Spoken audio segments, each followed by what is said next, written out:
पवित्र हथियार रखे हुए हैं और ये शस्त्र हैं शिवाजी महाराज जी के काल से जुड़े हुए शस्त्र हैं।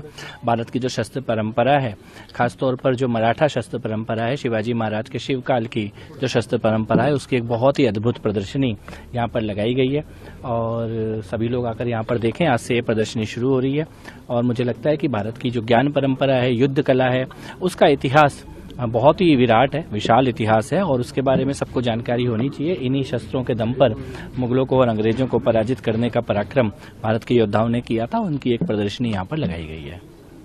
सर, हिंदू इकोसिस्टम से सनातन राष्ट्र की आप कैसे दिखते? देखिए, ये एक कार्यक्रम है जिसमें रामराज्य किस प्रकार से भारत में आए उसके चिंतन करने वाले सभी लोग यहाँ पर इकट्ठा हुए हैं और विभिन्न जो रामराज्य की परिभाषाएं होती हैं, जो उसके स्वरूप होते हैं, उसके बारे में अलग अलग सत्रों में यहाँ पर चर्चा की जाएगी।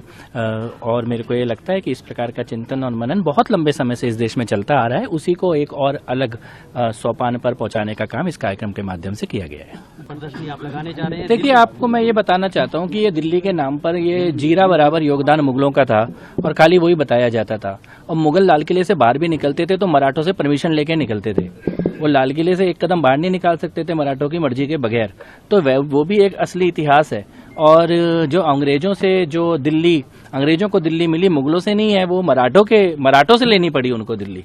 तो ये दिल्ली का एक बहुत बड़ा इतिहास है। उसमें मराठा इतिहास है, उसमें सिख इतिहास है, उसमें महाराजा सूरजमल का इतिहास है, उसमें तोमर वंश का इतिहास है, उसमें पृथ्वीराज चौहान का इतिहास है। ये पिछले कुछ सालों में ऐसा कुचक्र करके असली दिल्ली के इतिहास को तो छिपाया गया और छोटा सा थोड़ा बहुत किसी का योगदान रह गया, उसको ऐसा बढ़ा चढ़ा के बताया गया। तो वो भी आप बताइए जो थोड़ा बहुत था किसी का, लेकिन असली जो पराक्रम है, दिल्ली वीरता का इतिहास है, गुलामी का इतिहास नहीं है, विजय का इतिहास है, संग्राम का इतिहास है। और बड़ी बड़ी शक्तियां जो दिल्ली पर आकर लड़ी हैं, पराजित होकर गई हैं। कुछ समय कभी रुकने का उनको कोई अवसर मिला हो, लेकिन अंततः पराजित हुई हैं। तो दिल्ली का जो विजय का और पराक्रम का, वीरता का, साहस का, बलिदान का इतिहास है, दिल्ली के जाटों के द्वारा, गुर्जर समाज के द्वारा, त्यागी समाज के द्वारा, तोमर वंश के द्वारा, चौहान वंश के द्वारा, मराठाओं के द्वारा, सिखों के द्वारा, ये जो दिल्ली का इतिहास है, ये सामने आना चाहिए। इसके लिए हम संकल्पित हैं।